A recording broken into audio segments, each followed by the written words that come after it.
Kami, bangsa Indonesia, dengan ini menyatakan kemerdekaan Indonesia. Hal-hal yang mengenai pemindahan kekuasaan dan lain-lain diselenggarakan dengan cara saksama dan dalam tempo yang sesingkat-singkatnya. Jakarta, 17 Agustus 1945, atas nama bangsa Indonesia, Soekarno, Hatta. Ketika Soekarno dan Hatta atas nama bangsa Indonesia memproklamasikan kemerdekaan Indonesia tanggal 17 Agustus 1945, detik itu juga lahir sebuah negara baru yang kemudian segera diakui kedaulatannya oleh berbagai bangsa. Detik itu juga negara baru yang bernama Indonesia ini memiliki satu sistem hukum nasionalnya tersendiri, yaitu sistem hukum Indonesia. Sistem hukum nasional ini tentu tidak serta-merta lahir begitu saja. Sistem hukum nasional itu dibangun di atas warisan hukum-hukum kolonial, ditambah dengan hukum lain yang tetap hidup dalam masyarakat.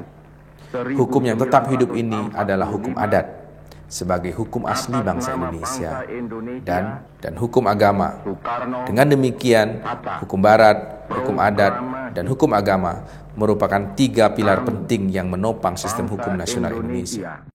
Satu hari setelah Indonesia merdeka, tepatnya pada tanggal 18 Agustus 1945, untuk pertama kalinya Indonesia memiliki sebuah konstitusi. Di dalam konstitusi tertulis yang disebut Undang-Undang Dasar 1945 ini, diatur sebuah ayat dalam aturan peralihan. Ayat ini berbunyi, semua lembaga negara yang ada tetap berfungsi sepanjang untuk melaksanakan ketentuan Undang-Undang Dasar dan belum diadakan yang baru menurut Undang-Undang Dasar ini. Berangkat dari ketentuan ayat 2 aturan peralihan inilah, terjadi kesinambungan antara sistem hukum sebelum Indonesia merdeka dan sistem hukum dari sebuah negara baru yang bernama Republik Indonesia itu. Tujuan dari ayat 2 aturan peralihan Undang-Undang Dasar 1945 ini adalah agar tidak terjadi kekosongan hukum atau yang disebut dengan kevakuman. Hal ini penting karena pada saat negara Indonesia merdeka, tidaklah serta-merta peraturan perundang-undangan itu harus ikut berganti semuanya. Proses ini membutuhkan waktu, sehingga dipandang perlu untuk memunculkan aturan peralihan untuk membantu memuluskan pergantian sistem dari sistem hukum kolonial menuju sistem hukum nasional. Seiring dengan perjalanan waktu, sistem hukum nasional sudah mulai berperan sehingga sedikit demi sedikit sistem hukum Indonesia mulai menggantikan dominasi sistem hukum barat. Dengan demikian, secara sederhana dapat dikatakan bahwa di dunia ini ada sekian banyak sistem hukum. Setiap negara pasti memiliki satu sistemnya sendiri. Bahkan ada beberapa negara yang memiliki lebih dari satu sistem hukum. Misalnya di negara-negara yang berbentuk serikat. Bagaimana dengan di Indonesia? Indonesia menyebut dirinya sebagai negara kesatuan yang berbentuk republik. Dalam hal ini sebenarnya di atas kertas, berarti negara kita memiliki satu sistem hukum nasional. Sekalipun begitu, dalam kenyataannya tidak demikian. Ada banyak sistem hukum yang eksis dan hidup dalam tatanan yang disebut sistem hukum Indonesia. Kita menyebut kondisi ini sebagai pluralisme hukum.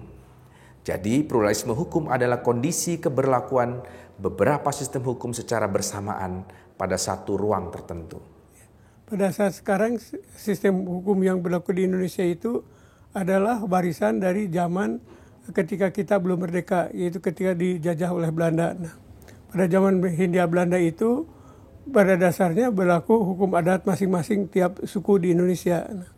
Kemudian setelah Belanda datang dan menguasai seluruh wilayah Indonesia, maka diberlakukanlah sistem hukum yang berlaku di Belanda, yaitu sistem hukumnya harus tertulis, jadi dalam bentuk perundang-undangan.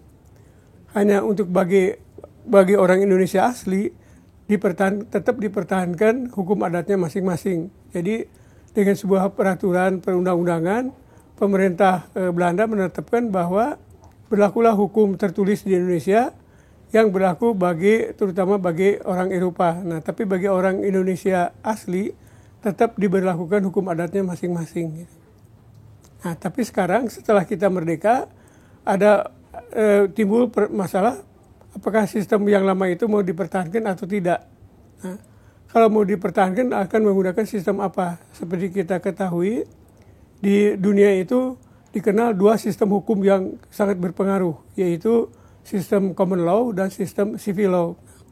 Sedangkan Belanda yang menjajah Indonesia itu menganut civil law. Nah, pada saat sekarang jadi kelanjutan dari zaman Hindia Belanda tetap diberlakukan civil law, tapi sementara itu banyak orang Indonesia yang belajar hukum di Amerika juga, maka sudah mulai mengenal common law. Nah, karena itu timbul kecenderungan juga untuk untuk mulai berpengaruhnya common law itu. Nah, pada saat sekarang kita sistem hukum di Indonesia itu sedang dalam proses peralihan. Nah, seharusnya ketika kita merdeka itu sudah diberlakukan Undang-Undang Dasar yang sampai sekarang masih berlaku, dan Undang-Undang Dasar itu disusun berdasarkan filsafat Pancasila. Jadi seharusnya sistem hukum yang dibangun di Indonesia itu harus berdasarkan sistem hukum Pancasila, berdasarkan filsafat Pancasila. Hanya sampai sekarang rupanya filsafat Pancasila itu belum dikuasai benar oleh para ahli hukum Indonesia. Sehingga dengan demikian sekarang itu masih dalam pergeseran apakah kita akan langsung mengembangkan hukum berdasarkan Pancasila atau memilih sistem hukum sipil atau sistem hukum common law. Sistem hukum dapat diibaratkan seperti tubuh manusia. Dalam tubuh ini ada banyak komponen. Satu komponen akan berkaitan dengan komponen yang lain.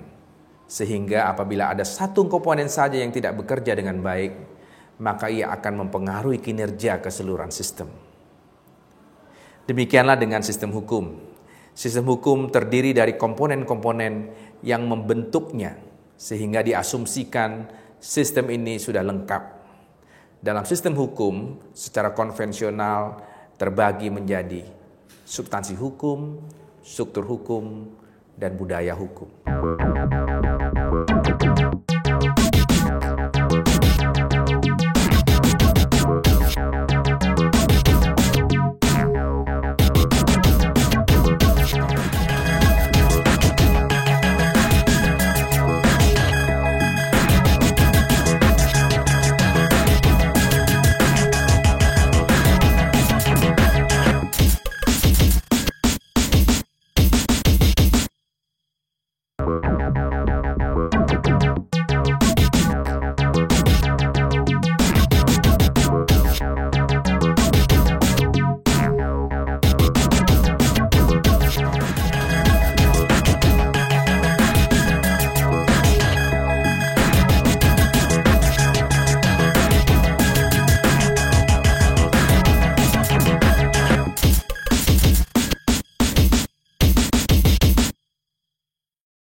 Komponen pertama dalam sistem hukum adalah unsur ideal yang oleh seorang ahli hukum Amerika bernama Lawrence Friedman disebut dengan legal substance atau substansi hukum.